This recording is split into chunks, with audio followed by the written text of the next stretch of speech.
Un parti politique peut-il gagner des élections s'il perd son âme en interne?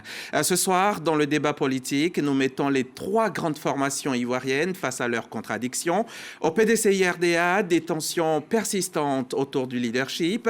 Au RHDP, des sanctions massives contre des militants accusés d'indiscipline.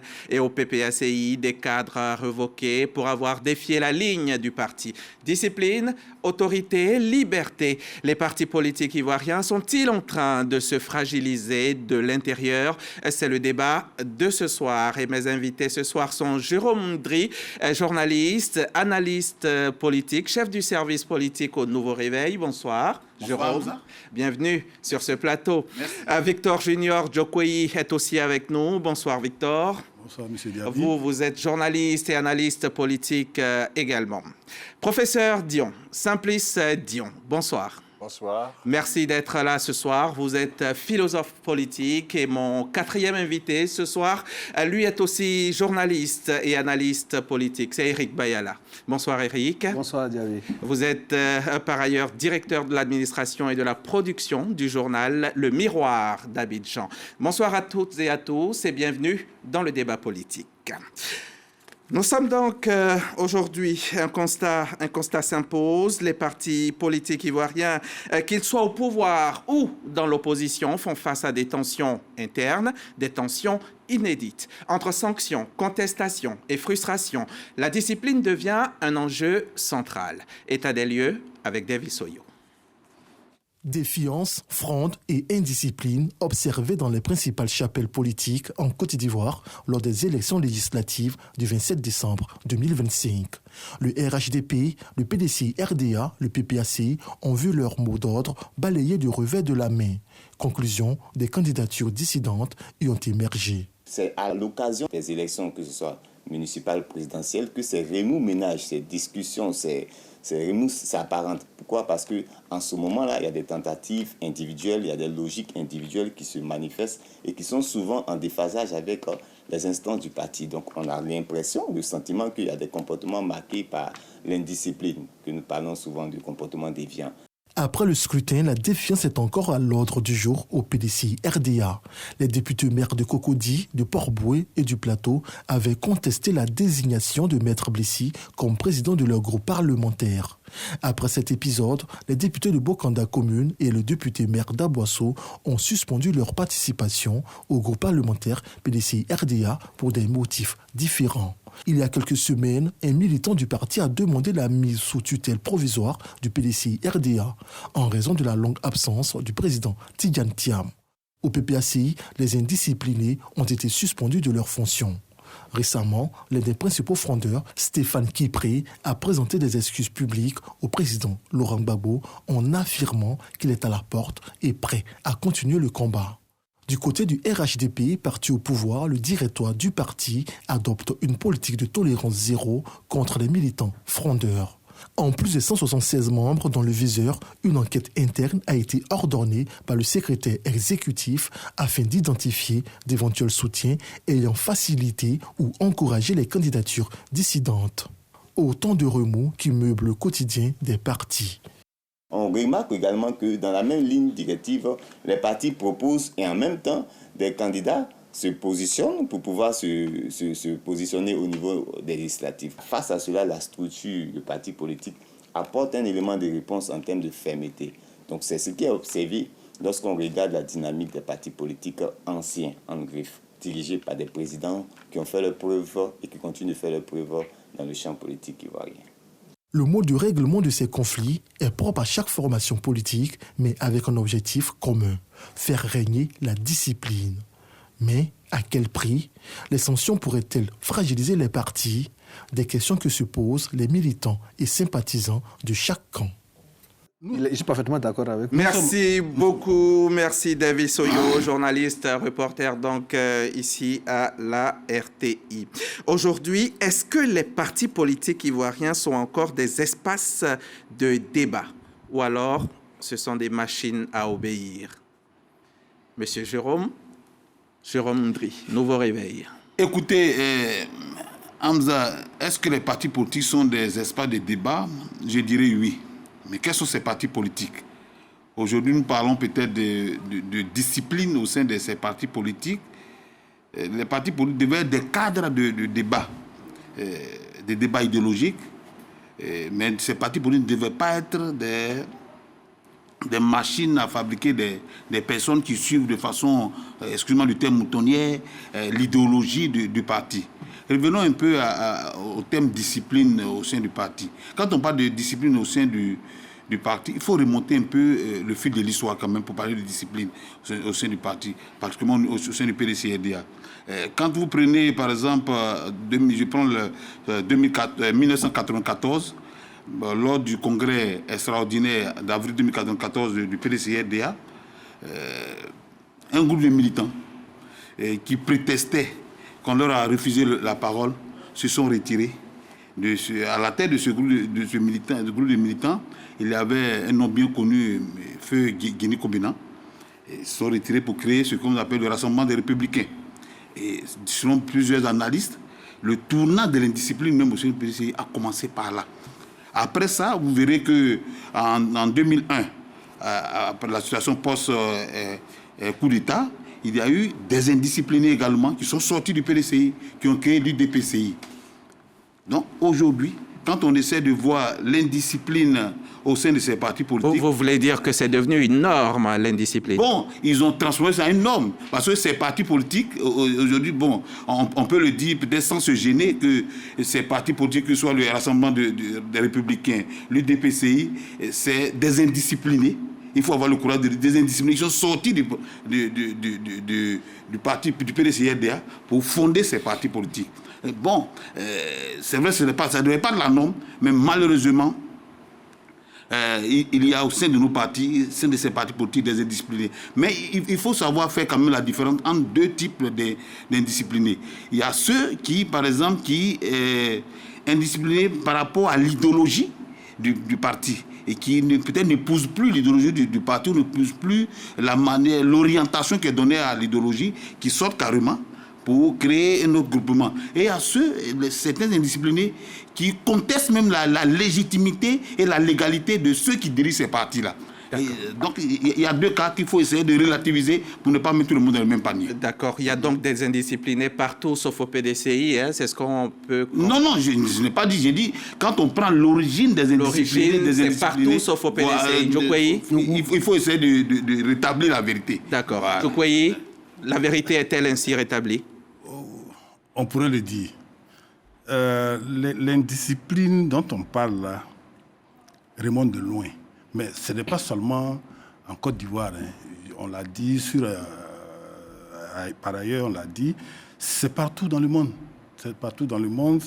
Et ça, c'est provoqué par le choc des ambitions, etc., de l'émulation à l'intérieur des partis politiques. Oui, quand la discipline disparaît, c'est l'ambition personnelle qui prend le pouvoir. Mais Jérôme le disait, la discipline des partis politiques est venue et existe depuis un certain temps.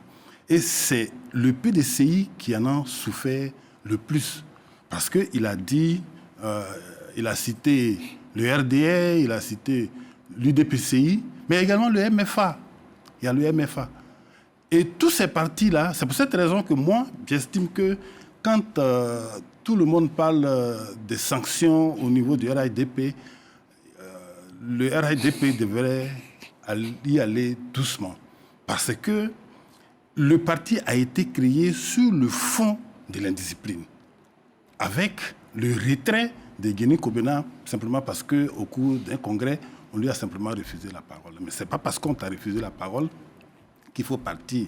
Donc, le RHDP devrait faire très attention quand... Aller doucement, c'est dire quoi? Je vais dire, parler de ça comme le RHDP le fait, avec les sanctions qui sont annoncées. Et derrière ces sanctions, toutes les personnes qui ont soutenu les indisciplinés, ça donne l'impression que c'est quelque chose qui n'a jamais existé et que c'est vraiment nouveau. Je pense que non. Ce n'est pas nouveau. C'est vraiment quelque chose de très ancien. Est-ce que là, on est face à une crise généralisée, crise politique, d'indiscipline politique en Côte d'Ivoire, Eric? Oui, mais avant de répondre à la question, permettez, hein, parce que moi, je voudrais quand même revenir sur la notion que mes deux prédécesseurs ont donnée en ce qui concerne le RHDP qui serait sorti du PDCI par indiscipline. Non, il faut pas. Il y a un amalgame qu'il ne faut pas faire entre l'indiscipline et puis appeler à une clause de conscience qui, pour non-convenance idéologique, et puis s'en aller, c'est différent de l'indiscipline. L'indiscipline, c'est lorsque une règle est établie et que vous refusez de vous conformer par rapport à une situation bien précise. Mais lorsque vous appartenez à une association... Non, Jenny Kobina est parti parce qu'il a estimé que l'idéologie qui était prônée par le PDCI à son temps n'épousait plus sa convenance personnelle. Et donc, c'est pour cela qu'il est parti, parce qu'il n'avait plus la même vision. Ce n'était pas par indiscipline qu'il est parti. Et donc, il faut que la différence soit de taille. Entre une indiscipline et puis une inconvénance idéologique sur un système, il faut que la différence se fasse. Je suis indiscipliné parce qu'il y a une règle qui est établie. Par exemple, on va y revenir certainement. On dit, bon, le parti a décidé d'aligner seulement que des candidats qui ont le parrainage du parti. Vous n'avez pas le parrainage du parti et que vous y allez, malgré qu'on ait déjà institué ce principe-là, c'est un cas d'indiscipline. Mais lorsque vous estimez qu'il y a par exemple plus de primaires pour désigner les candidats que le parti doit, on appelle ça, parrainer, et que vous décidez de partir, ça devient une inconvénience idéologique. En ce moment, vous quittez le parti, ce n'est pas un cas d'indiscipline. Et donc, la nuance est de taille. Cela dit, pour revenir donc sur le cas d'indiscipline... Crise généralisée de discipline politique. Oui, mais je suis... Dans tout parti politique, là où il y a des crises ou bien d'indiscipline, c'est parce que les partis existent réellement.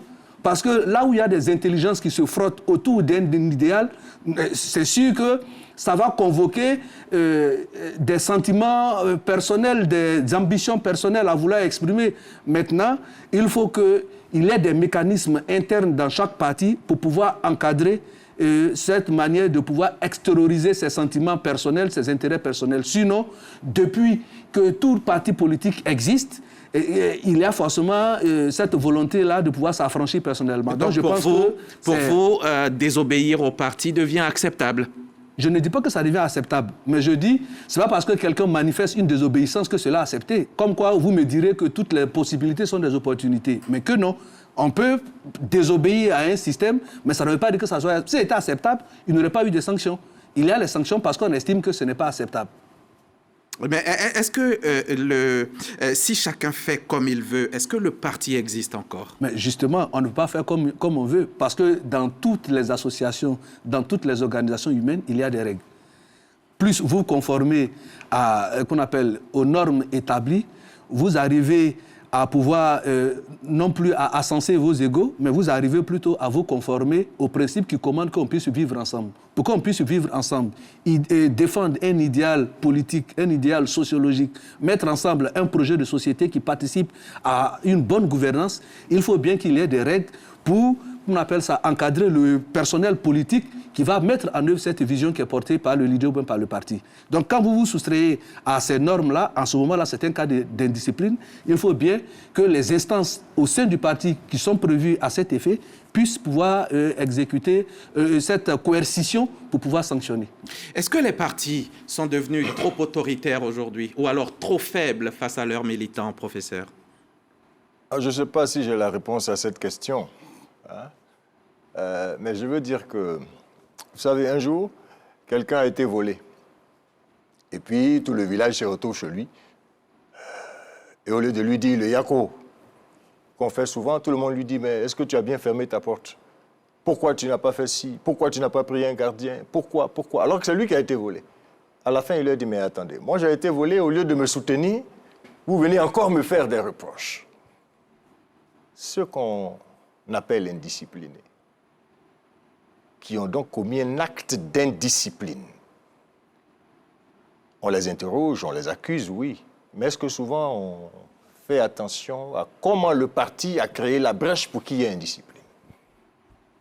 Il y a deux types de discipline. Il y a une discipline de conviction, où vous partagez la vision d'un parti, où vous adhérez librement. Mais il y a aussi à côté une discipline de contrainte, c'est-à-dire on vous oblige. parce que vous avez peur d'être sanctionné, vous êtes discipliné. Mais dans ce cas, est-ce que vous êtes un bon militant? Vous savez, le problème dont nous parlons ici se pose le jour où le parti prend une décision qui ne vous convient pas. Sinon, tant que la décision vous convient, vous n'avez pas de problème, vous êtes discipliné. Et puis un jour, il y a une décision qui tombe, qui ne vous convient pas. Vous faites quoi? Vous acceptez, vous êtes le militant docile, c'est-à-dire les militants qui ne pensent pas, qui ne manifestent pas leur désaccord, qui sont comme des galériens qui sur la mer rament en cadence et en silence, ou bien vous êtes un homme d'esprit, parce que vous n'êtes pas une machine, vous n'êtes pas un robot, vous n'êtes pas un animal quelconque, et vous dites « je ne suis pas d'accord avec cette décision ». Or, les partis, souvent, sont constitués de telle sorte que quand vous manifestez votre désaccord, on vous dit tout de suite que vous êtes un traître. C'est là où le mot traîtrise apparaît. Alors, pour moi, tout ce débat est intéressant, oui. La question, ce n'est pas tellement pour moi de savoir qui a tort. Est-ce que c'est le parti? Est-ce que ce sont les indisciplinés qu'on veut sanctionner maintenant?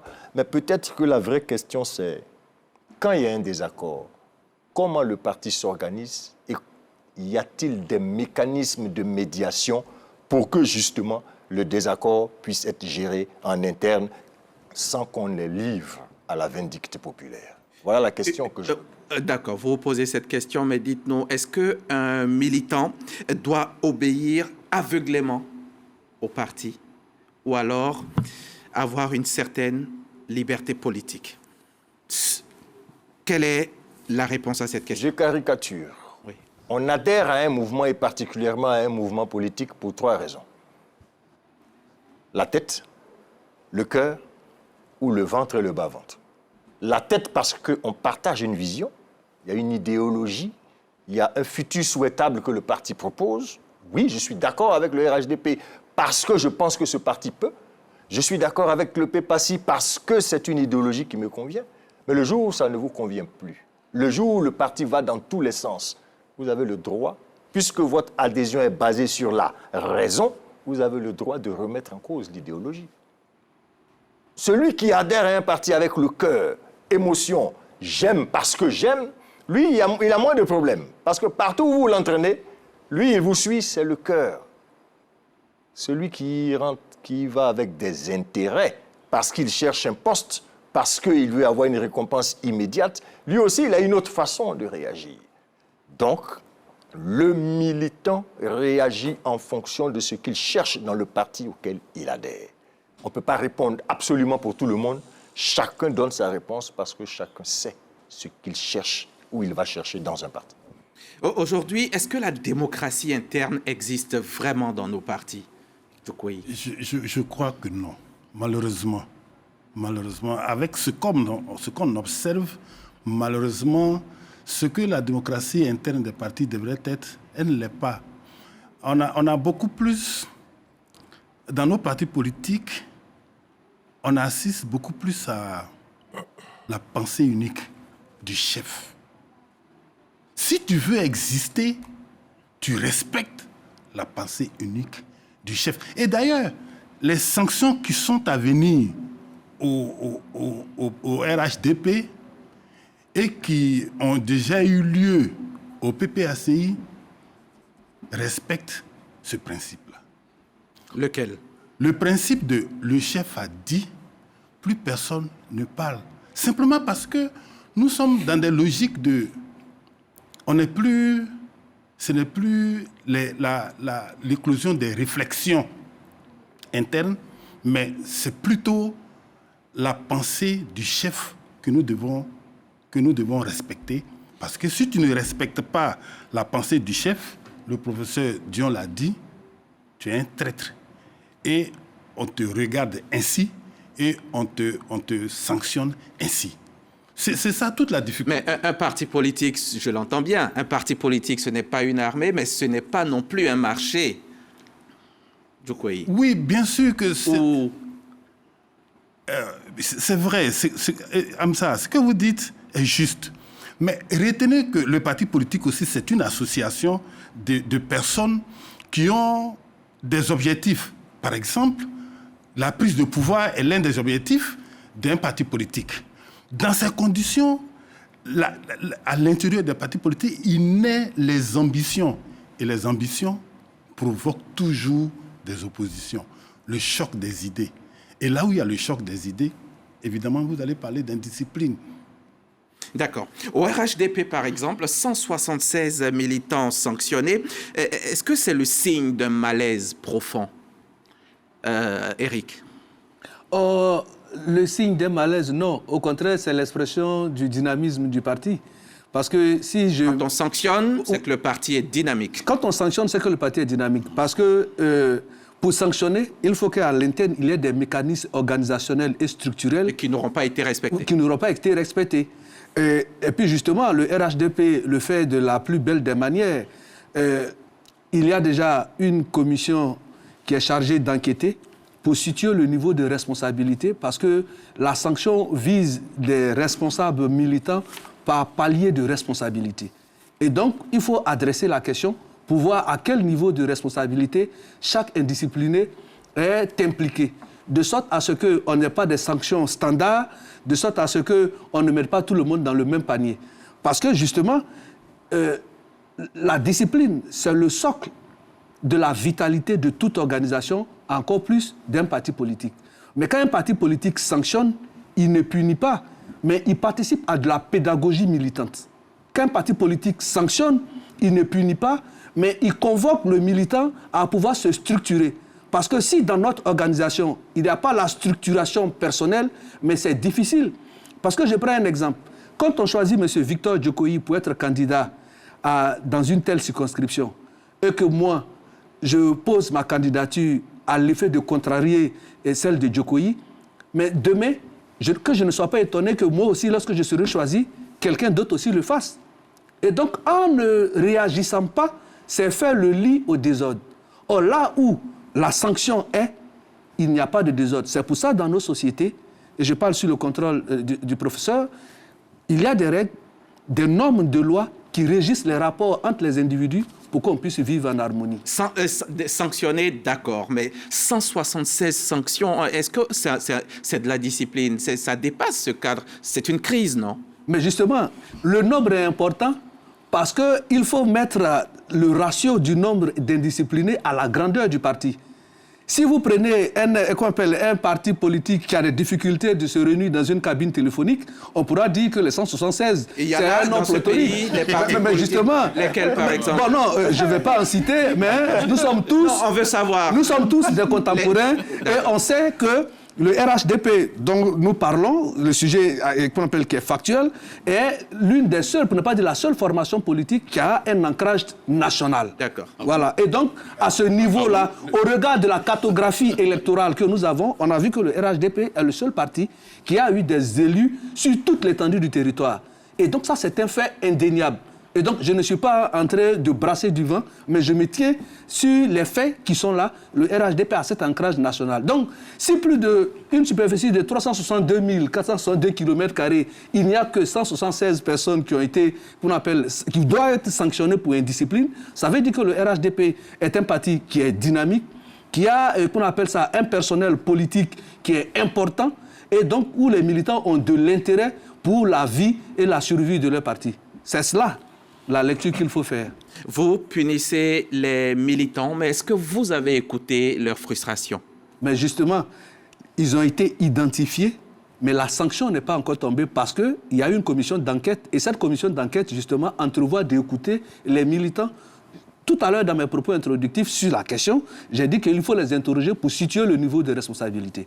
Et donc, ça, c'était un acte majeur qui, dans certains partis politiques, se sont précipités pour pouvoir sanctionner. Or, ici, à la différence du RHDP, vu sa notoriété politique, vu sa grandeur sur le terrain, entend donner la parole aux personnes qui ont été identifiées, à l'effet de les entendre, et puis ensuite, les organes qui sont chargés d'appliquer les sanctions vont se prononcer pour que le directoire puisse entériner. Alors, ces sanctions, c'est une démonstration d'autorité. Mais bien sûr, parce qu'on dit toujours que force reste à la loi. Si force reste à la loi, donc force reste au respect des règles qui régissent les partis. Un parti qui exclut trop ne finit-il pas par se vider? Un parti qui exclut trop est-ce que ce parti peut se vider? Même parti politique ne peut jamais se vider. Moi, je crois bien que... Parce qu'un parti, il y a des gens qui sortent, il y a des gens qui adhèrent. Donc, c'est difficile pour un parti de se vider. Je voulais revenir un peu sur les sanctions au sein du RHDP. Mais le fait n'est pas nouveau. En 2016 déjà, des militants du RHDP ont été sanctionnés suite à l'élection législative. À cette époque, on avait eu plus de 600 candidats indépendants. Ça a été vraiment un record, 600 candidats indépendants. Et là où le PDCI et le RDA étaient ensemble, dans le cadre du RHDP, on a eu 600 candidats indépendants. Des sanctions sont tombées au niveau du PDCI, des sanctions sont tombées au niveau du RDA, mais cela n'a pas empêché ces indisciplinés de revenir encore à la charge aux élections. Qu'est-ce que vous voulez dire? Que les sanctions, elles servent à rien? Les sanctions, à la vérité, on convoque les sanctions peut-être pour interpeller les militants. Mais le choc des ambitions fait que dans les partis politiques, il est difficile de pouvoir maintenir la pression. Même la pression des sanctions ne peut pas effacer ces chocs d'ambition. Ça, il faut être clair dans les partis politiques. C'est-à-dire, on va sanctionner, même après les 176, on finit de sanctionner ces 173, vous verrez qu'aux prochaines élections municipales, vous verrez encore des candidats indépendants au RHDP. Mais qui ramènent des victoires, non? Certainement qui ramène des victoires, mais aujourd'hui, le RHDP, au niveau de l'Assemblée nationale, on nous dit que le RHDP ne veut plus accepter ces candidats indépendants qui sont allés former des groupes parlementaires. C'est une question de logique. Simplice Dion. Oui, je veux dire que je suis d'accord avec ce qui a été dit tout à l'heure. Quand la discipline... Par Eric Bayala. Quand la discipline disparaît dans un parti, le parti devient, on va dire, un champ de bataille. Et quand le parti devient un champ de bataille, c'est difficile à contrôler. Mais en même temps, la question qu'il faut nous poser, vous avez suggéré cela tout à l'heure, quand il y a sanction, risque de sanction, on reconnaît que l'autorité a pris un coup. Il y a nécessairement crise d'autorité.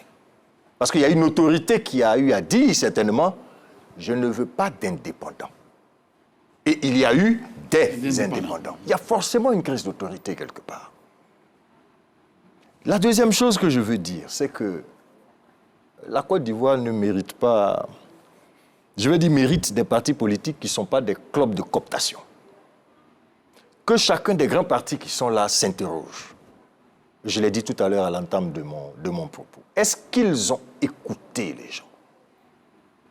Est-ce que dans ces grands partis-là, quand on désigne des candidats, il n'y a pas de mécanismes qui font que beaucoup de cadres qui sont populaires dans leur zone, qui sont sollicités par des populations, qui sont soutenus, est-ce qu'il n'y a pas de mécanismes de certains notables de ces partis qui se mettent en place pour empêcher ces gens-là de postuler et d'être retenus? Ça, c'est un. Deuxièmement, acceptons dans nos partis politiques le principe de la rotation et de la circulation des élites. Souvent, le problème se trouve là. Il est candidat pour 3-4 mandats.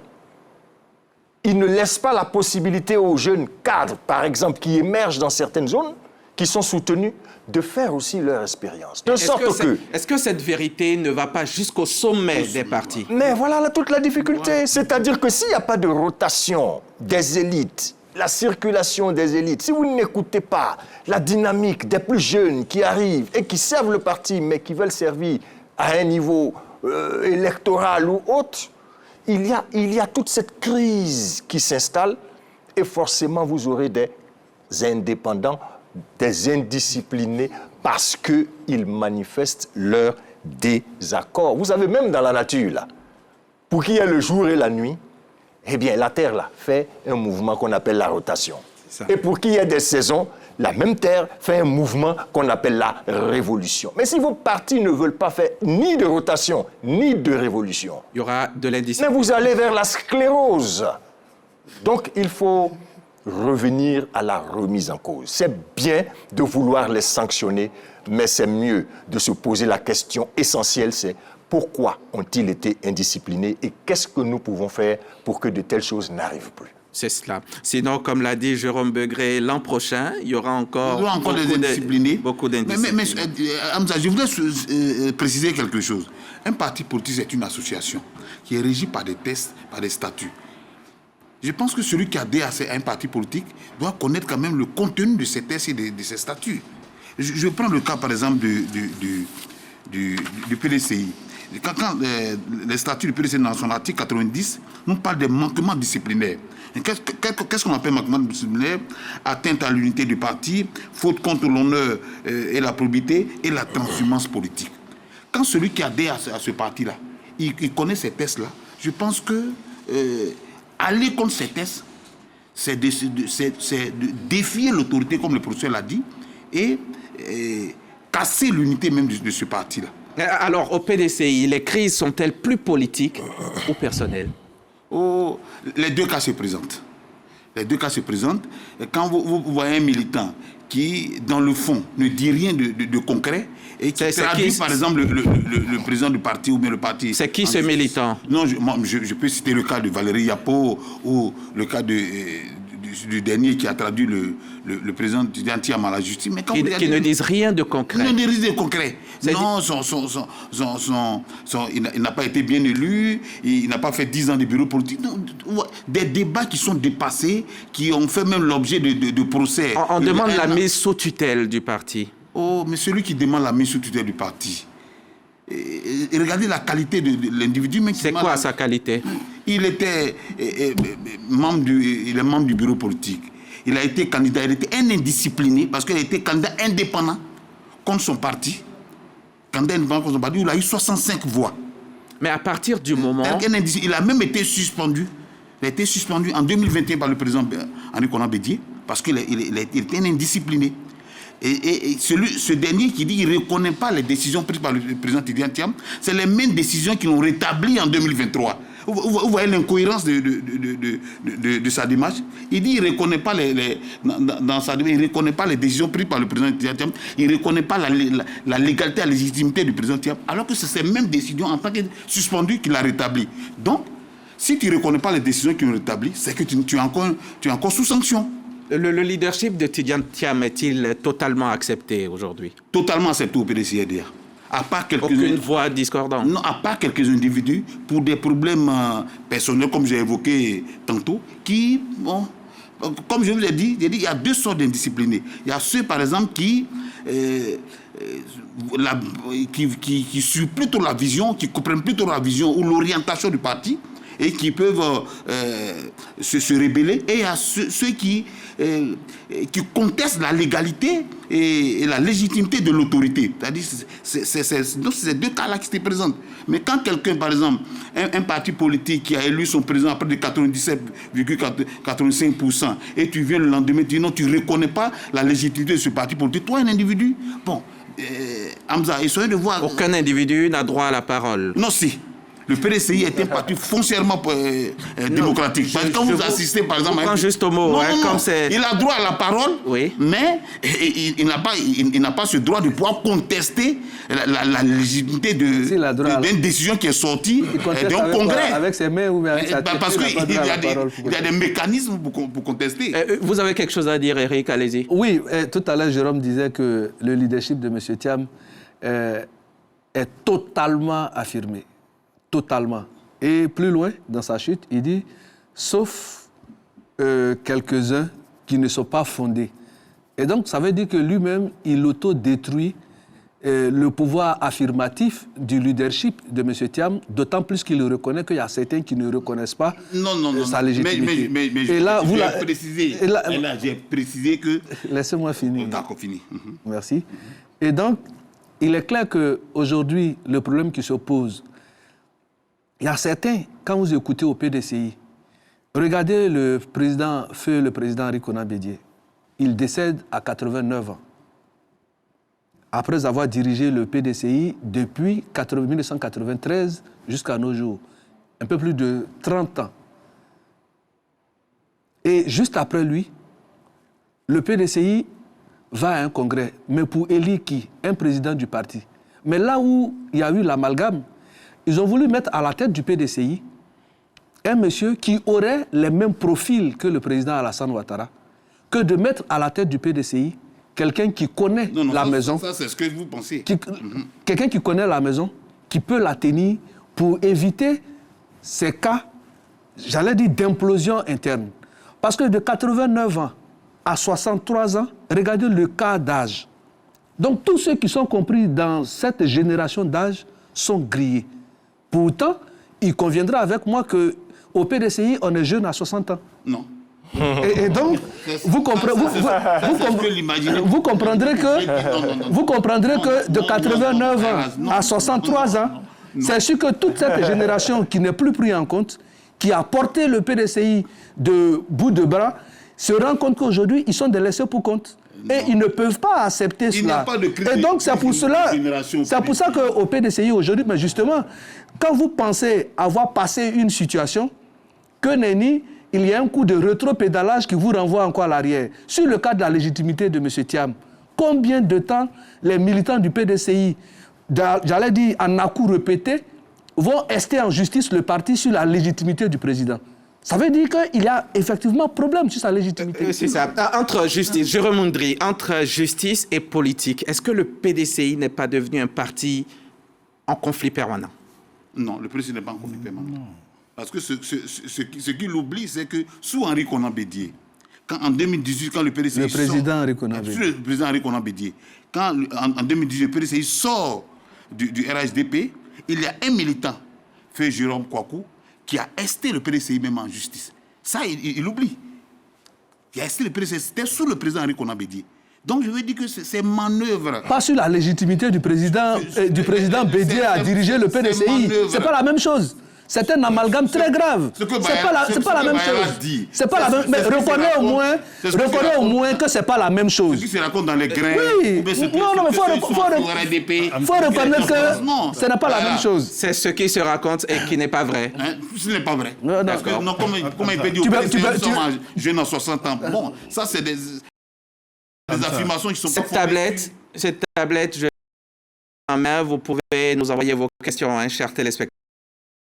Vous n'avez qu'à scanner le code QR qui s'affiche au bas de votre écran. J'en ai déjà quelques-unes que je vais poser à mes invités dans quelques instants seulement. Djoukoué, allez-y. Oui, je voulais juste dire à mon ami frère Éric Bayala qu'il y a deux stratégies qui guident un parti politique. La première stratégie, c'est la stratégie de conquête de pouvoir. Et l'autre stratégie, c'est la stratégie de maintien. Dans le cas du PDCI, en choisissant Tidiane Thiam, le PDCI était dans une offensive de conquête de pouvoir. Quel est le militant, quel est l'individu à l'intérieur du parti politique capable d'envoyer le pouvoir au PDCI? De façon générale et unanime, on a choisi Tidiane Thiam. Ce n'est pas un problème d'âge, ce n'est pas un problème de comparaison entre Thiam et Alassane Ouattara.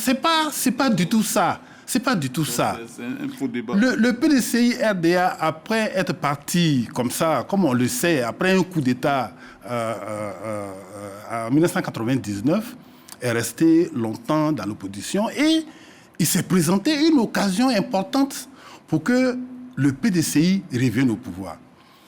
Le RHDP n'a pas joué franc jeu en éliminant non seulement le président. Vous pensez que cette occasion de revenir au pouvoir ne s'est pas présentée sous la présidence du président Bédié? C'est ça? Oui, non. Non, moi je ne raisonne pas comme ça. Non, je veux juste comprendre. Vous avez dit que l'occasion s'était présentée au moment où... Non, les contextes de la candidature du président Bédié et celui de Tidiane Thiam sont carrément différents. C'est deux contextes complètement opposés. Vous comprenez? En quoi c'est différent? Aujourd'hui, on connaît comment je peux dire ça? La valeur du RHDP dans l'opinion publique. C'est quoi la valeur? La valeur, c'est la cote de popularité du RHDP est complètement bas. Absolument bas. C'est-à-dire que le PDCI ne peut jouer cette carte-là qu'en faisant ce que le RHDP ne peut jouer cette carte-là que quand il a fait ce qu'il a fait. C'est quoi? Qu'est-ce qu'il a fait? Éliminer les candidats capables de le challenger. Le premier à le challenger, c'était Tidjane Thiam.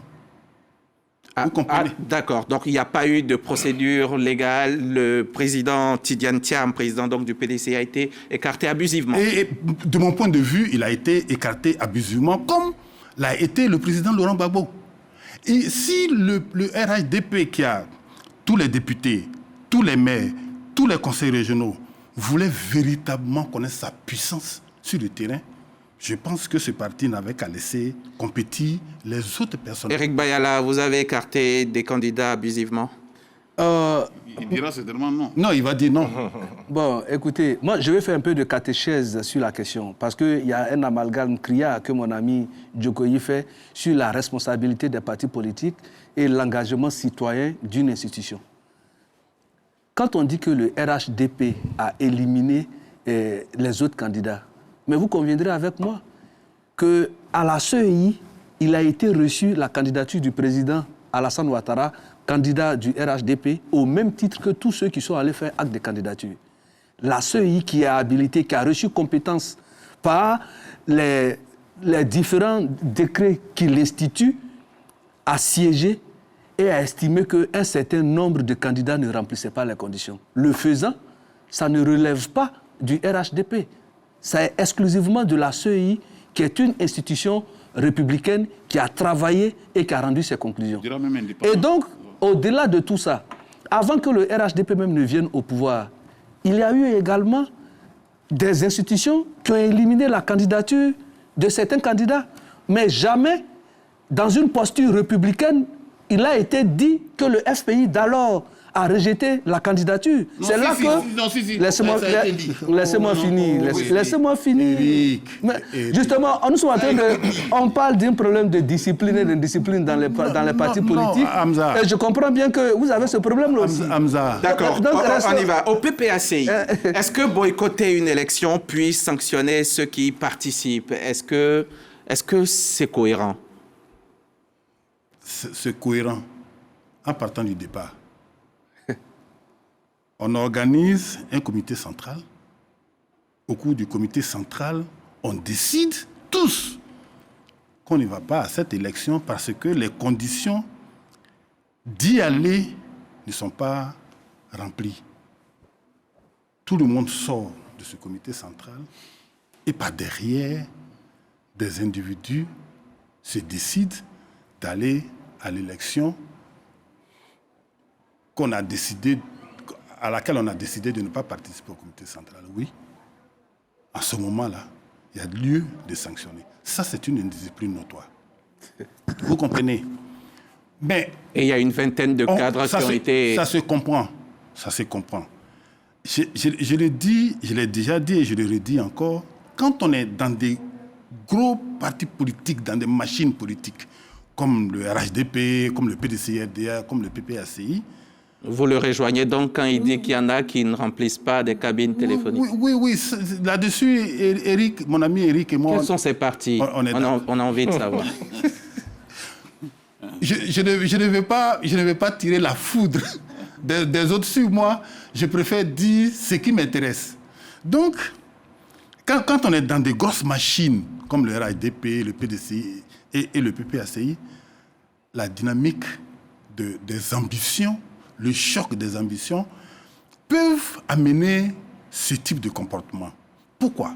Parce qu'au PPACI, retenez qu'il n'y avait pas très longtemps, dans la même période, le président Laurent Gbagbo avait fait un discours et il avait annoncé son retrait.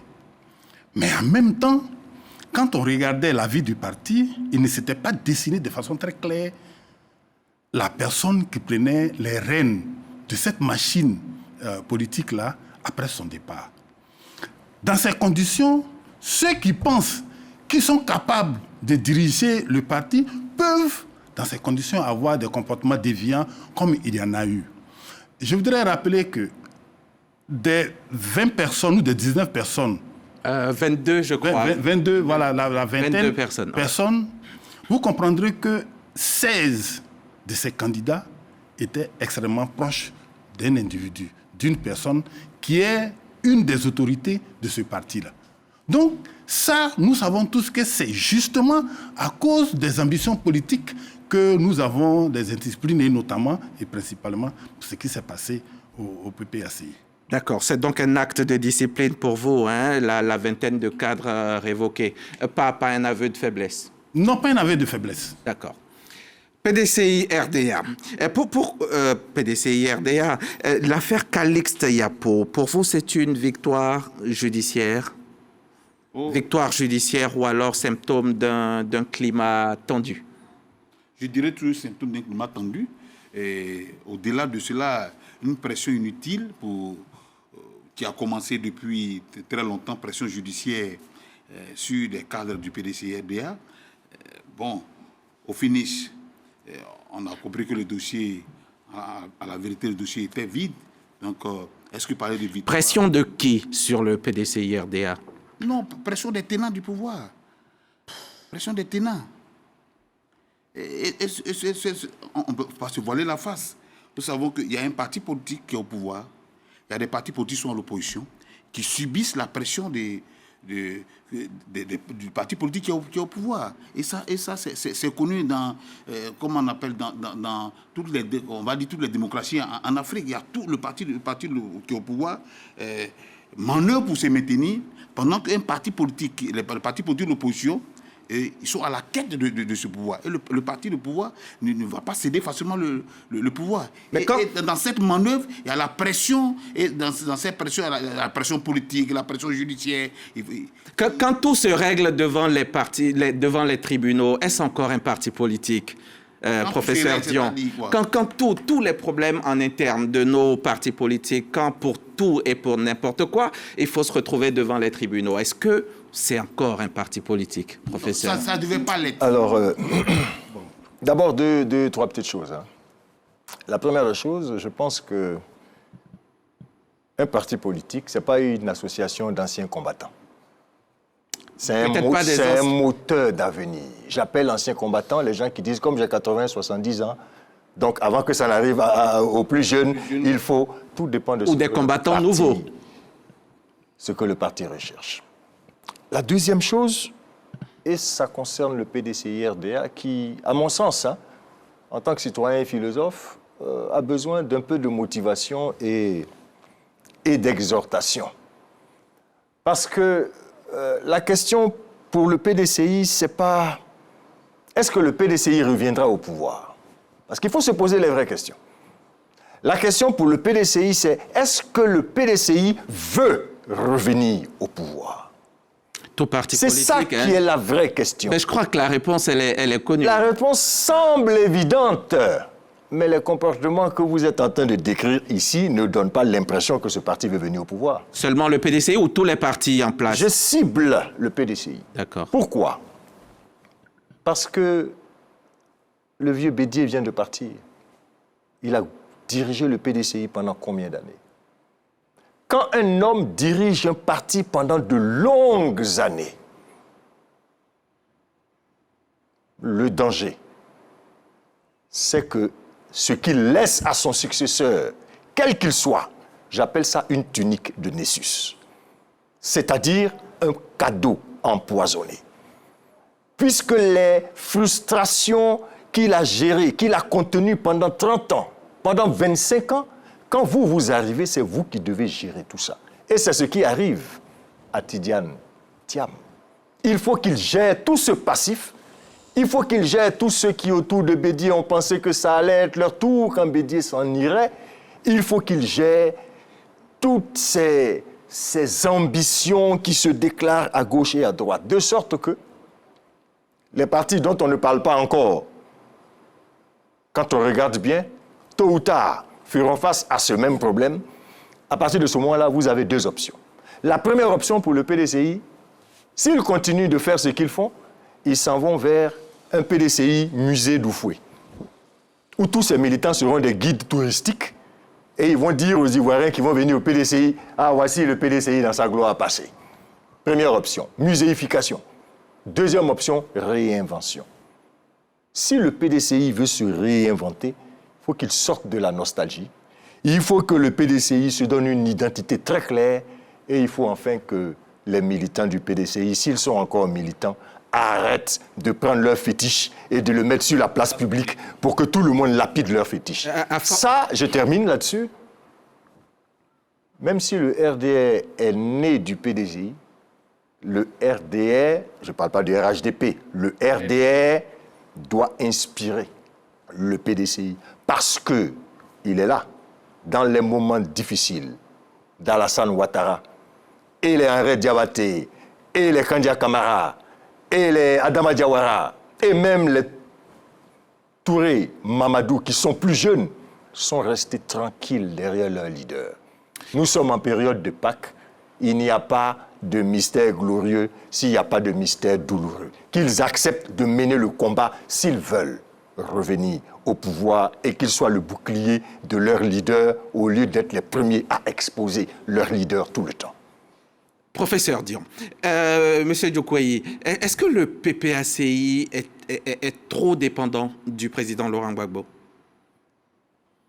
Je ne le dirais pas. Le PPACI est un parti de gauche avec une idéologie de socialiste et à l'intérieur de... J'aurais pu demander, est-ce que le RHDP est trop dépendant du président Alassane Ouattara, etc.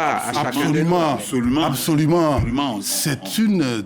J'ai envie de dire dictature. De votre côté, non, mais du côté des autres... Non, c'est pas ce que je vais dire. Dans tous les cas, moi je respecte votre temps de parole. Quand vous finirez, je vais montrer pourquoi est-ce que tout est totalement faux. Je voudrais dire que nous sommes... pas nous, mais le PPACI est un parti socialiste. Et les partis de gauche ont cette particularité. Le débat est en interne. C'est extrêmement important. Il m'est arrivé de lire ou d'entendre quelquefois que le président Laurent Gbagbo a pris des décisions et dans un débat profond mais fort, il a été obligé... La décision a été cassée. Vous comprenez. D'accord. Éric voulait dire quelque chose. Oui. Il ne faut pas faire cette confusion entre le charisme très prononcé du leader du RHDP, le président Alassane Ouattara, et le refus d'entendre qu'au sein du RHDP, il y a débat. Pourquoi? Quand vous regardez, le RHDP s'est structuré. Parce qu'il a fini par comprendre ceci. On ne bâtit pas un grand parti autour du charisme seulement du leader, mais on bâtit un grand parti autour des institutions internes et organisationnelles du parti. C'est pour cela qu'à l'intérieur du RHDP, vous allez voir une bonne hiérarchisation des compétences et des responsabilités qui se font par palier. Mais regardez même la restructuration du RHDP. Il y a eu des élections pour que les militants de base eux-mêmes désignent les responsables qu'ils veulent à la tête de leur département. Et c'est comme ça que ça a été sanctionné par les élections des secrétaires départementaux. C'est-à-dire que vous êtes cadre militant dans une zone donnée, vous faites acte de candidature et les militants identifiés comme tels choisissent. Et donc, la parole a été donnée à la base. À partir des comités de base, le RHDP s'est structuré jusqu'à ce qu'on en arrive aux coordinations régionales, ensuite le secrétariat exécutif, le directoire et le présidium. Donc, quand une décision, regardez même les sanctions, c'est le président qui avait dit « quiconque va poser un acte de candidature indépendante aura affaire à moi ». D'accord. Et donc, malgré... Laissez-moi Encore 20 secondes, allez-y. Oui, laissez-moi finir. Mais malgré qu'il y ait eu, qu'on ait constaté ces cas d'indiscipline, le président aurait pu dire que, bon, voilà, j'avais prévenu, comme ça a été le cas au PPACI, la note qui porte la sanction a été signée par le président Laurent Gbagbo lui-même. Mais ici, il y a un comité qui est mis en place pour convoquer, quand bien même que le président du parti avait prévenu. Ça montre la démocratie en interne au niveau du RHDP qui donne les compétences aux structures organisationnelles internes d'adresser la question. Merci, donc, Eric. on ne peut pas dire qu'au RHDP, il n'y a pas de Justement, démocratie. j'ai une question pour vous. Le cas Awa Dombelo, par exemple, c'est une ambition personnelle ou crise interne réelle? Bon, il n'y a pas de crise à l'intérieur du PPACI. Il n'y a pas de crise. Qu'est-ce qui explique Le parti... Qu'est-ce qui explique alors cette candidature Le parti fonctionne normalement. Le parti a connu un coup dur que le RHDP, le parti au pouvoir, lui a porté dans le cadre des élections présidentielles et qui a fait que le parti a chancelé. Mais lequel coup dur? Tous les militants du parti du PPACI se retrouvent en prison. Plus de 1000 personnes. Parce qu'ils n'ont rien fait. On allait prendre chacun chez lui à la maison pour le mettre en prison. Eric, il faut arrêter. Vous comprenez? Donc le parti fonctionne bien, le parti se porte bien et fonctionne bien. Le problème de Dombelo est un problème personnel. C'est un problème personnel. D'accord. C'est l'une des personnalités au PPACI qui peut facilement discuter avec le président Laurent Gbagbo. Si il y avait un problème particulier qui peut l'amener à être candidat en dehors de la décision qu'a pris le parti, il aurait pu rencontrer le... Mais vous comprenez, c'est un problème personnel. Je pense c'est vraiment... Il porte des ambitions personnelles et je pense que c'est ce qui l'a éconduit. À force de gérer les crises, il y a certains partis qui oublient de faire la politique. C'est ça. Nous avons des questions sur notre tablette pour vous, une centaine déjà, je vais en poser quelques-unes. Quelles mesures le RHDP a-t-il mis en place pour gérer les conflits internes et assurer l'obéissance aux décisions du parti? Vous avez la réponse, oui. Eric. Le PDCI est-il en crise, vu les convocations qui viennent de partout? Ça, c'est Kanaté Yaya. Doumbia qui dit « J'ai pas de questions, je vais dire tout simplement que nos partis politiques fonctionnent comme des empires. Il faut faire des primaires pour choisir les candidats et non les imposer aux militants. C'est ce qui crée l'indiscipline au sein des partis. » Ça, c'est pour Simplice Dion. Il y a déjà répondu, il va y revenir. Et puis Manenga qui dit « L'indiscipline dans les partis politiques, est-ce que ce n'est pas parfois un traitement déséquilibré à l'égard de certains membres au sein des partis politiques ?» Oui. En premier, vous avez... soit appliqué au sein des partis, il faut renforcer les mécanismes internes qui régissent même les partis politiques, de sorte à ce que les uns et les autres puissent savoir, quand je viens adhérer et militer au RHDP, voici mes devoirs, mais voici également les droits qui vont avec. Mais quand vous regardez seulement vos droits et que vous ignorez les devoirs que les règles en interne vous imposent, vous devenez un militant déséquilibré. Au RHDP, comme je l'ai dit, ce sont des sanctions qui ont été prises pour assurer une certaine pédagogie. Ce sont des sanctions structurantes, mais ce sont aussi des sanctions dissuasives pour l'avenir. Et donc, elles ne sont pas toutes punitives, mais elles participent à renforcer le dynamisme du RHDP. D'accord. Non, le PDC, nullement, le PDC n'est pas en crise. Nous sommes ici en face des chocs d'ambition. Des chocs d'ambition, ce n'est pas des crises. Pas des crises. N'est-ce pas, les chocs d'ambition ne conduisent-ils pas à des crises, justement, au point où les tribunaux sont sollicités à tout bout de champ? Quand c'est peut-être mal géré en interne, mais je ne dirais pas que parce que des individus ou bien des militants ont esté leur parti en justice, que ce parti est traversé par une crise. Non, ce n'est pas une crise en tant que telle, mais c'est des situations qui arrivent à presque tous les partis politiques. Aujourd'hui, et je le disais une fois sur un plateau, aujourd'hui c'est parce que, vous voyez, cela est atténué, et pour le professeur Dion l'a dit, cela est atténué au niveau du RHDP, parce que le RHDP est au pouvoir. Vous verrez que demain, quand le RHDP va basculer à l'opposition, c'est clair. Peut-être que ce sera même plus grave. Contentez-vous de gérer pour vous. Contentez-vous de gérer pour vous. Ce n'est pas des crises en tant que telles, voilà. Mais c'est les chocs d'ambition qui créent souvent, qui donnent l'impression d'une crise au sein des partis politiques. Mais cela contribue au dynamisme, des partis politiques. Des partis politiques. D'accord. Allez-y, Djoukoué. Il y a une question qui vous a été posée, non? D'accord. Oui, professeur Dion. C'était plutôt à moi. Alors, oui. Alors, est-ce que la question, c'est de sanctionner ou c'est de tolérer? Je ne crois pas. La question, c'est comment on reconstruit une discipline qui est acceptée, mais qui n'est pas subie. La première des choses, c'est de refonder la discipline sur la légitimité dans nos partis politiques. C'est-à-dire, ce n'est pas juste l'application mécanique des textes, mais c'est que les règles, quelqu'un l'a dit tout à l'heure, soient très claires et connues. Deuxièmement, que les procédures soient transparentes. 30 personnes ne peuvent pas se réunir, même si c'est le comité directeur, comité central, et puis vous êtes assis chez vous, on vous dit vous n'avez pas été retenu. Sur quelle base? Vous ne savez pas. Et c'est peut-être quelques jours après qu'on vient vous dire « Ah, il y a Djokovic qui était là-bas, qui n'était pas d'accord avec vous, qui a dit que si on vous retient, alors il va faire du scandale. » Donc c'est pour ça qu'on vous... Dans les partis, il y a peut-être des personnes qui ont le droit au veto, non?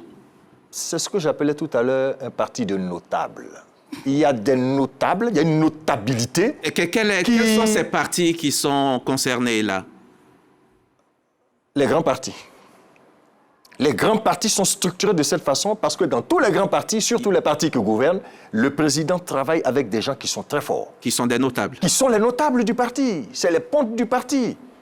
Donc ceux-là, à un moment donné, ils sont dans le cercle de décision. Est-ce qu'ils sont connus de tous? Est-ce que, par exemple, au PPACI, les notables, on les connaît? Au PDCI, au RHDP, est-ce qu'on les connaît? Bon, je termine, hein.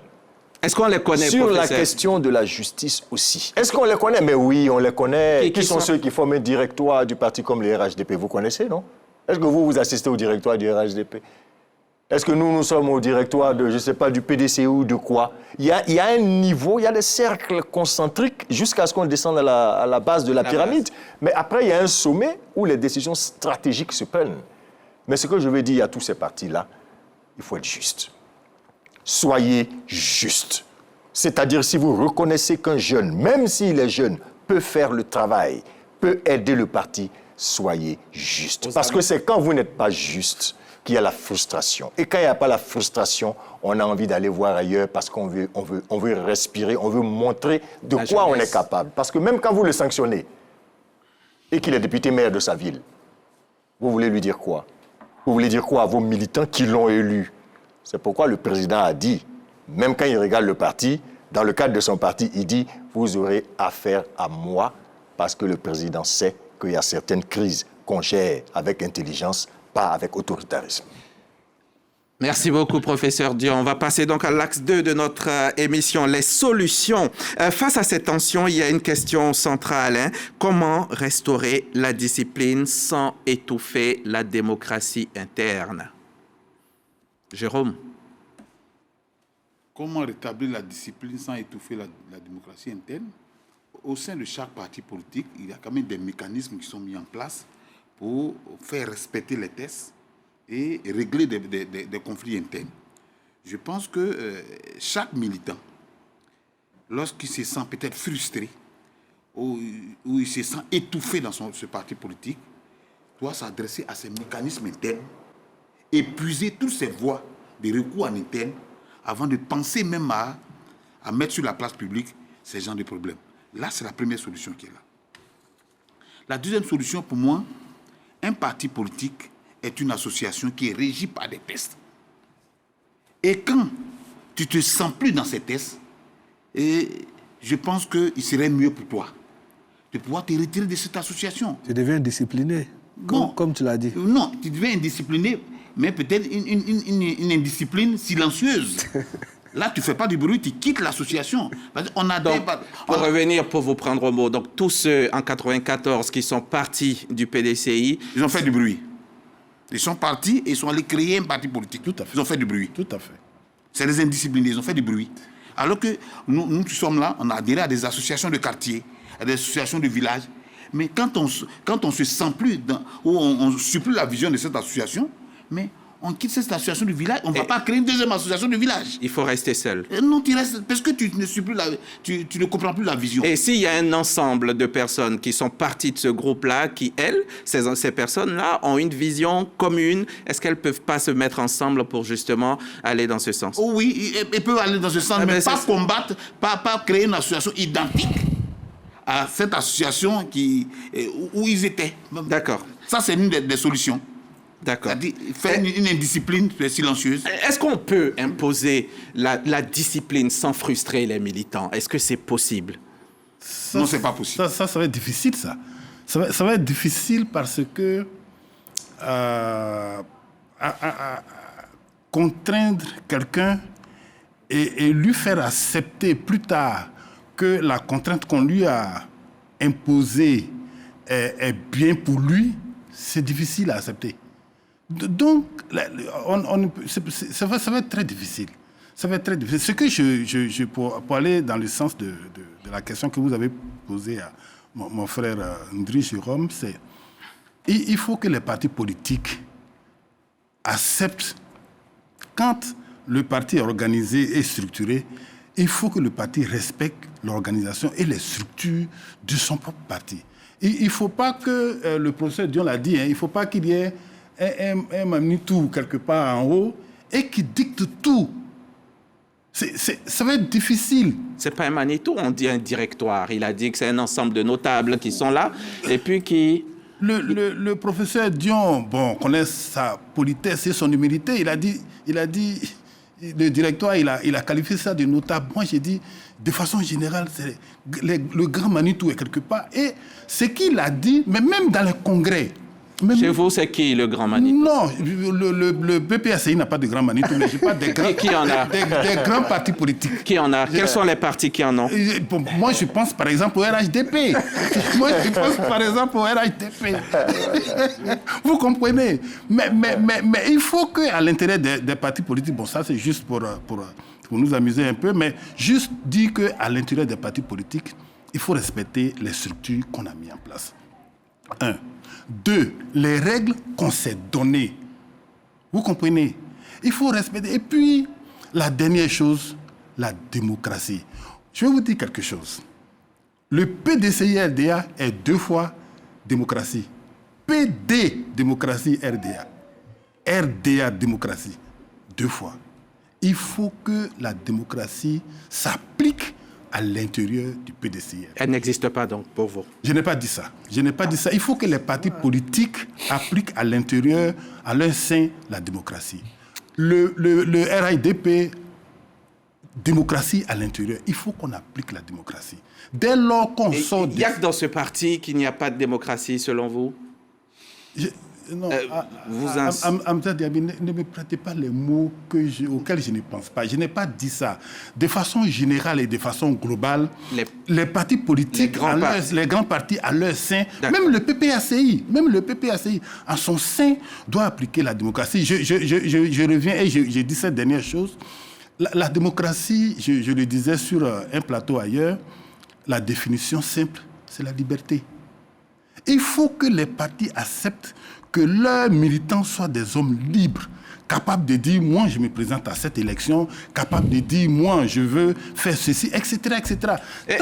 Tant qu'on met beaucoup de lois à contraindre les gens à ne pas faire ceci, à ne pas dire ceci, à ne pas aller ici, on n'est plus dans un parti politique. On est dans une sorte de... Une armée. D'une armée. Et ce n'est pas ça qu'il faut. Est-ce qu'il ne faut pas simplement revoir les systèmes d'investiture? Mais moi, je pense que la discipline même, c'est le stock de la stabilité. D'accord. Mais pour qu'il y ait discipline, qu'il n'y ait pas d'indisciplinés ou de candidature indépendante, est-ce que les systèmes de... Non, mais le problème après, c'est que, quelqu'un l'a dit ici, dans la quête de la conquête du pouvoir d'État en vue de l'exercer, les gens sont à la course des militants, mais une fois qu'on a les militants, qu'est-ce qu'il faut en faire? Il faut former politiquement les militants. Parce que quand le militant est formé, il sait comment est-ce que le parti est structuré, il sait ce à quoi il a droit et quel est le processus en interne qui valide, par exemple, les élections.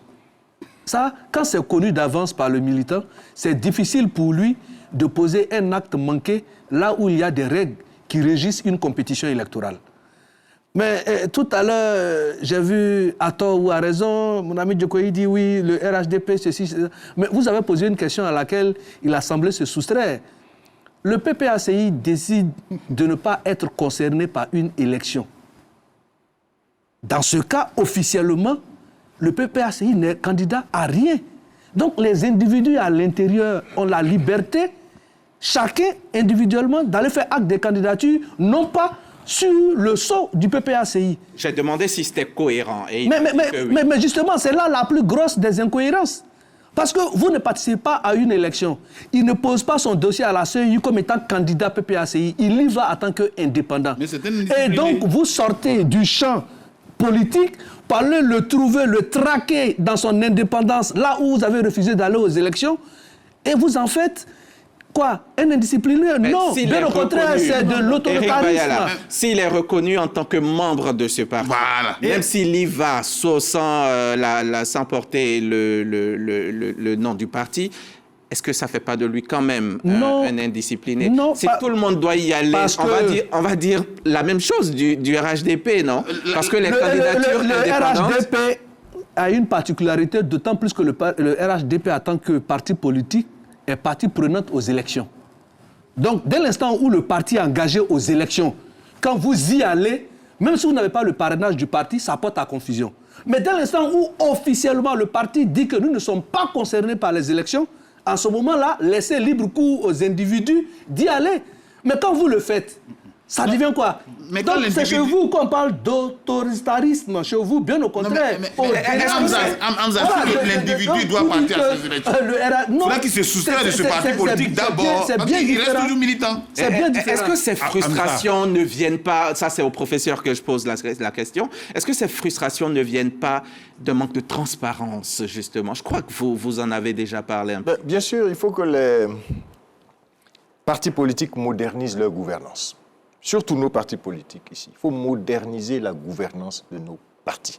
Que ça ne repose pas sur la seule volonté d'un homme ou d'un petit groupe, mais que les procédures soient plus transparentes. Que les gens adhèrent à ces procédures pour qu'on sache effectivement comment ça se fait. Et que, vous l'avez suggéré tout à l'heure, dans une zone où on arrive difficilement à départager, pourquoi on ne ferait pas les primaires? Par exemple, on peut créer des choses. Mais les primaires, ça règle beaucoup de problèmes. Vous connaissez vos militants. Vous pouvez les identifier clairement. Vous savez que vous avez 10 000 militants qui ont leur carte. Demandez aux 10 000 militants qu'est-ce qu'ils pensent. Ça, c'est une possibilité. Si vous estimez que c'est un peu plus compliqué, trouvez une procédure pour départager. Si c'est 3 postes, donnez un poste à un, donnez un autre poste à l'autre pour que tout le monde se retrouve. Ça aussi, c'est une autre possibilité. Vous voyez, dans toute organisation, s'il n'y a pas de discipline, vous ne pouvez pas être efficace. Ça, c'est clair. Mais en même temps, il ne faut pas qu'au nom de la discipline, on brime la liberté. Discipline et liberté, ça peut aller ensemble. On peut être libre, mais on peut être discipliné. Ça, c'est important pour moi. Et il ne faut pas que nos partis là, soient tellement verrouillés pour certaines personnes. Ça doit ouvrir la compétition interne. Justement, est-ce que les partis sont trop personnalisés, professeur? Est-ce que les partis politiques... Malheureusement, parce que ce soit le PDCI, que ce soit le RHDP, le PPACI, il y a des rois soleils autour desquels tout tourne. Ça, il ne faut pas qu'on ait peur de le dire. Ils ont un charisme tellement fort. Ils ont une autorité tellement affirmée. Donc il faut limiter le pouvoir des leaders. Ne pas limiter le pouvoir des leaders, mais faire en sorte que, même quand le leader est là, et puis il veut fédérer les énergies, qu'autour de lui, les différents cercles-là puissent être des cercles concentriques qui se touchent, qui se parlent. C'est très important. Parce qu'après, si tout repose sur le leader, quand le leader n'est plus là, eh bien, tout tombe totalement en ruine et on assiste à ce à quoi on assiste souvent dans des partis comme le PDCI et c'est dommage. On va suivre un reportage de Ève Boué, mais avant, est-ce qu'une sanction doit être punitive ou plutôt éducative? Elle est pédagogique. Elle est pédagogique. Je l'ai dit, j'ai dit que... Parce que si le RHDP laisse faire, les prochaines élections qui arrivent, les autres se diront, mais comme on n'a rien fait, nous aussi on y va. Donc la sanction, c'est pour vous rappeler. Il y en a un Jérôme qui le disait, il dit que même après avoir sanctionné, l'an prochain encore, les mêmes élections vont se présenter, il y aura encore des dizaines de... À la différence que quand on est un parti d'opposition et qu'on est un parti de pouvoir, ce n'est pas la même chose. Les partis fonctionnent comme quand on va à l'église. Il il y a le paradis et il y a l'enfer. Pour le paradis, on vous promet quelque chose de bien. Pour l'enfer, on promet de vous retirer ce que vous avez. Donc, quand on est au pouvoir et qu'on vous dit de ne pas vous présenter et que vous êtes DG ou président de je sais quoi, quand le parti vous dit ne vous présentez pas, vous savez à quoi vous allez vous attendre. Mais un parti d'opposition où on n'a pas de pouvoir réel sur vous, vous vous en faites à votre tête. Ah, d'accord. Voilà. Allons-y pour le reportage d'Ève Boué. La discipline interne demeure un défi majeur pour les partis politiques en Côte d'Ivoire, tels que le RHDP, le PDCI-RDA, le PPAC. L'on assiste à des rivalités prononcées, des frustrations, des crises de leadership, des contestations internes, des luttes d'influence et des problèmes de communication. Maintenir la cohésion et la discipline au sein des partis politiques est devenu un enjeu crucial pour la bonne marche du jeu démocratique. Pour un retour aux fondamentaux, des leviers s'imposent à l'ensemble des militants. Clarifier les règles internes par le renforcement des statuts et règlements intérieurs afin de mieux encadrer les comportements et prévenir les dérives. Autre solution, la formation des militants et des responsables. Leadership, discipline organisationnelle et culture démocratique sont désormais perçus comme essentiels pour structurer durablement les partis. Dans la dynamique, la promotion de la démocratie interne est encouragée. Consultation élargie, transparence dans les choix et participation des bases contribuent à renforcer l'adhésion des militants. La mise en place des mécanismes disciplinaires crédibles constitue aussi une piste importante. Des sanctions justes et appliquées de manière équitable permettent de limiter les comportements déviants. L'exemplarité des dirigeants reste déterminante. Le respect des règles au sommet est souvent perçu comme la clé pour instaurer une discipline durable à la base. Entre réformes internes, dialogue renforcé, responsabilité des acteurs, clarification de la question du leadership, entre autres, les partis politiques ivoiriens disposent de plusieurs leviers pour consolider leur discipline et leur unité. Enfin, que le législateur renforce ses actions en mettant fin à la transhumance des candidats une fois élus sous la bannière d'un quelconque parti. Les populations semblent plus attachées à la liberté qu'à la discipline. Est-ce que vous êtes d'accord avec ça? Mais est-ce qu'il peut y avoir liberté sans discipline? Parce que si le commun des mortels dit que la liberté de l'un s'arrête là où celle de l'autre commence, ça veut dire qu'il faut être soi-même discipliné pour savoir que vous êtes libre jusqu'à un certain seuil. Et donc, on les met en potence pour se rendre bien compte que la liberté et la discipline, pour ne pas dire que la discipline est le fondement premier de la liberté. Parce que quand vous n'êtes pas discipliné, on ne vous prend pas de quelqu'un de libre, mais on dit que ce monsieur, il est fou. Mais exclure, est-ce que c'est résoudre le problème ou alors c'est le déplacer? Résoudre ou exclure? Exclure, quand les partis politiques excluent. Non, mais justement, il y a une graduation dans la sanction au niveau des partis politiques. Vous avez l'avertissement, ensuite vous êtes blâmé, et puis ensuite vous êtes exclu. Donc, il y a un certain nombre de mécanismes qu'on exerce sur vous en vue de vous amener à vous mettre dans les rangs. Et donc, quand on se rend bien compte que vous avez décidé de ramer à contre-courant de façon continuelle, ben écoute, on vous ouvre la porte pour que vous vous en alliez. Sinon, les premières sanctions ne sont pas immédiates, on ne fait pas recours à l'exclusion. Les partis politiques en Côte d'Ivoire, est-ce qu'ils ne sont pas déconnectés de la base, finalement? Je vous raconte cette petite histoire. Ce qui s'est passé au RHDP. Décidément. Vous connaissez bien ce parti. À Kani, il y avait deux candidats. Le maître Abdoulaye Meïté et puis Yaya Meïté. Yaya Meïté était à la Sotra, mais il était le choix de la population. De la base. De la base. La direction du parti a dû faire des rencontres pour amener la population à choisir le maître Abdoulaye Meïté que la population a dit non et a choisi Yaya Meïté. Vous comprenez aisément que quand la population veut quelque chose, il faut que le parti lui-même se décide à aller dans le sens de ce qu'a voulu la population. Je vous dis, moi je suis de Lakota. À Lakota, dans le Lodjibois, il y a eu les pré-congrès. Les pré-congrès étaient régionaux, il y avait... Et puis, après, il fallait aller au congrès du RHDP. Le premier responsable de la région du RHDP a juste convoqué les différents élus départementaux et il a dit, le président a dit, c'est vous qui y allez, et on n'a pas tenu compte du choix et de la volonté de la population. Quand c'est comme ça, ça crée forcément... Mais c'est ce qui fait que certains pensent que les militants ne sont pas forcément... Il ne faut pas penser que ce sont les militants qui sont indisciplinés, mais plutôt les leaders qui, eux, sont déconnectés des réalités. Absolument. C'est le mécanisme même de choix qui n'est pas fiable. Le mode opératoire des choix des candidats n'est pas bon du tout. Parce qu'un cadre, par exemple, peut être fort au sommet et peut être très faible à la base. Parce que, Hamza, ce qui se passe généralement, quand quelqu'un est fort, comme Jérôme Ndri le dit, au sommet, il préfère s'entacher la relation des grands types, des ministres, etc. etc. Du cercle fermé. Du cercle fermé des notables.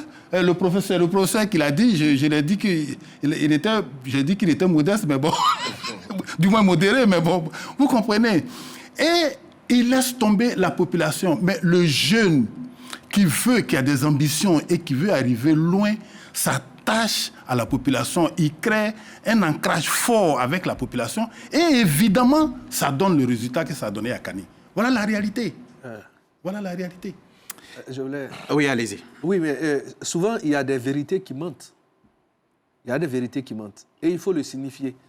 Parce que le leader, ce n'est pas celui qui suit la masse. Ou que la masse suit. Parce que le leader, c'est celui qui ordonne et la masse suit.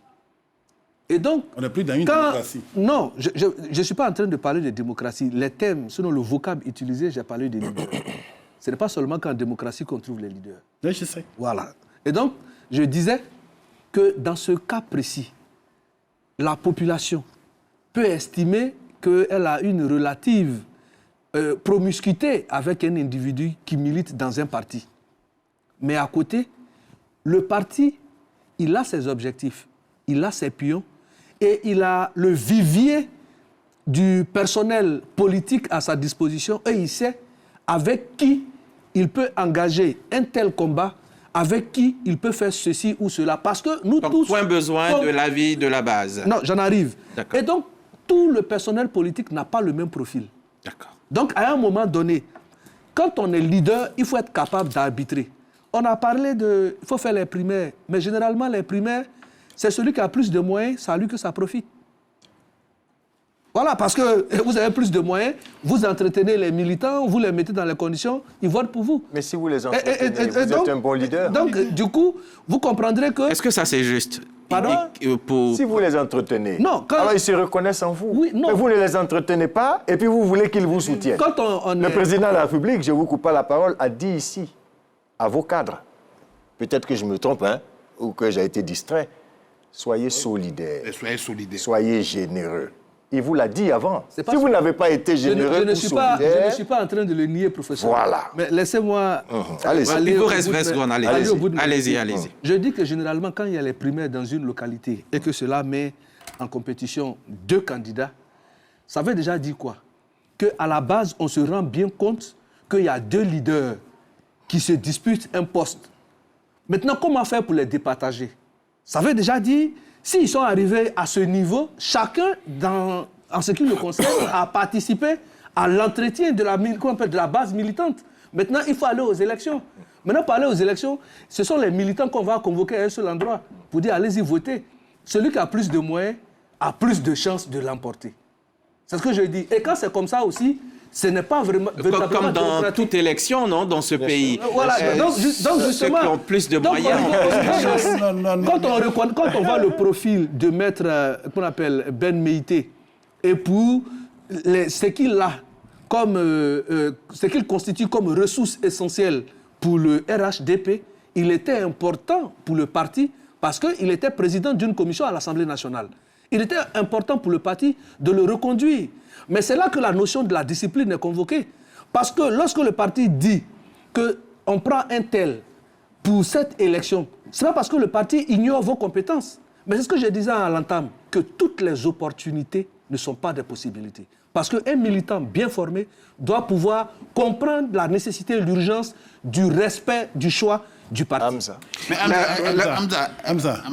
La discipline politique, est-ce finalement une vertu républicaine? Oui, quand vous posez la question de cette façon, on a envie de dire oui. Une vertu républicaine, oui. Mais ce qu'on est en train de dire ici, depuis le début du débat, c'est que la discipline se nourrit de quelque chose. La discipline qui est verticale, qui est décidée d'en haut et qui doit s'abattre, ça peut poser un problème. Elle devient une dérive autoritaire. Mais bien sûr. Alors, quand j'entends ce débat très intéressant entre le sommet et la base, vous savez, il y a au moins deux types de cadres. Hamza est nommé ministre. On ne demande pas l'avis de sa base. Non. Et c'est à partir de son poste de ministre, on part du principe que Hamza est tellement important qu'il faut que Hamza soit député. Et mais, c'est la logique du parti au sommet. Ailleurs, c'est un autre commence à la base. Il conquiert la base. La base dit au parti, celui-là mérite d'être notre député et notre maire. Le parti au sommet dit non. Non. À partir de ce moment-là, il y a un problème qui se pose. C'est pour ça que je reviens à ce qu'on a dit depuis le début. Est-ce qu'on écoute la base? Et si on pense vraiment que celui qui vient du sommet et qui descend sur la base a besoin de ce poste-là, qu'est-ce qu'on offre ou qu'est-ce qu'on prépare pour celui qu'on est en train de frustrer et pour ce peuple qu'on est en train de frustrer? C'est là où on parle des arbitrages du parti. Mais on parle comme si le parti, c'est-à-dire le sommet du parti, ne se trompait pas. Ils peuvent se tromper. Seulement, ils n'ont pas l'humilité, souvent, de reconnaître qu'ils n'ont pas fait le bon choix. Est-ce qu'un parti peut prétendre gouverner tout le monde, prétendre gouverner un pays quand il peine à gérer ses propres conflits, ses conflits internes? Moi, je pense que c'est pas la même chose. C'est pas la même chose. On peut se battre en interne et puis bien gérer. Une fois qu'on a le pouvoir, tout le monde se met d'accord. Voilà. Une fois qu'on a le pouvoir, on sait qui a le pouvoir de promettre et qui a le pouvoir de sanctionner. On se discipline. On se discipline. Voilà. Naturellement. Mais ça n'empêche pas que le parti qui est au pouvoir en ce moment compte en son sein des indisciplinés. Ce n'est pas la même nature d'indiscipline.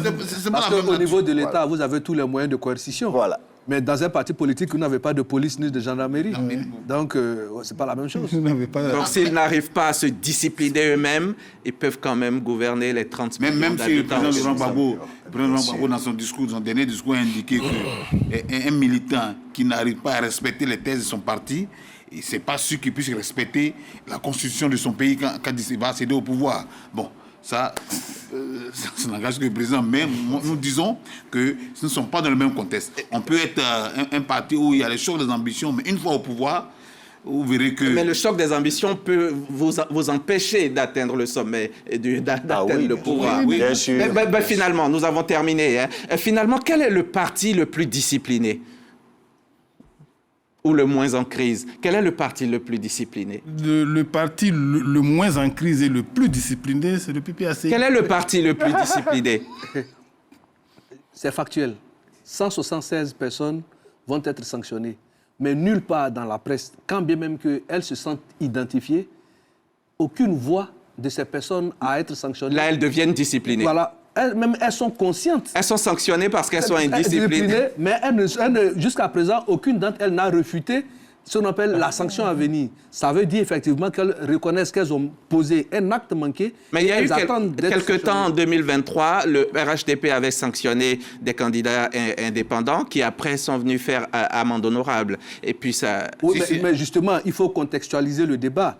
Et puis après, un parti politique, il est dynamique. Ce qui a prévalu hier n'est pas forcément convoqué à droite. Le parti le plus discipliné, c'est le PDC-RDA. Vous verrez qu'aux dernières élections législatives, il n'y a pas eu de... Le mécanisme a été tellement bien fonctionné qu'il n'y a pas eu de candidat indépendant, il n'y a pas eu de sanctions. On ne parle pas de sanctions après les législatives. Chacun d'entre vous, c'est le professeur Dion qui va nous départager. Quel est le parti le plus discipliné?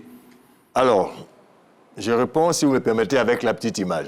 Eh oui, en 30 secondes. 2 groupes se battaient un jour dans un village. Chacun disait avoir raison. On a appelé le sage du village. Il reçoit le premier groupe, il dit « c'est vous qui avez raison ». Le deuxième groupe vient le voir avec des gourdins, on lui met la pression, il dit « c'est vous qui avez raison ». Et sa femme qui est derrière lui dit « mais tu ne peux pas donner raison à tout le monde comme ça. Il faut que quelqu'un ait raison ». Il dit à sa femme « c'est toi qui as raison ». Tout ça pour dire qu'ils ont tous raison. Merci, professeur. Ce soir, une évidence s'impose. Aucun grand parti ivoirien n'échappe aux tensions internes entre autorité et liberté, discipline et démocratie. Le véritable défi n'est pas de sanctionner, mais de rassembler. Car un parti divisé peut gagner une élection, peut-être, mais il pourra difficilement construire une nation. Merci à tous et à très bientôt dans le débat politique.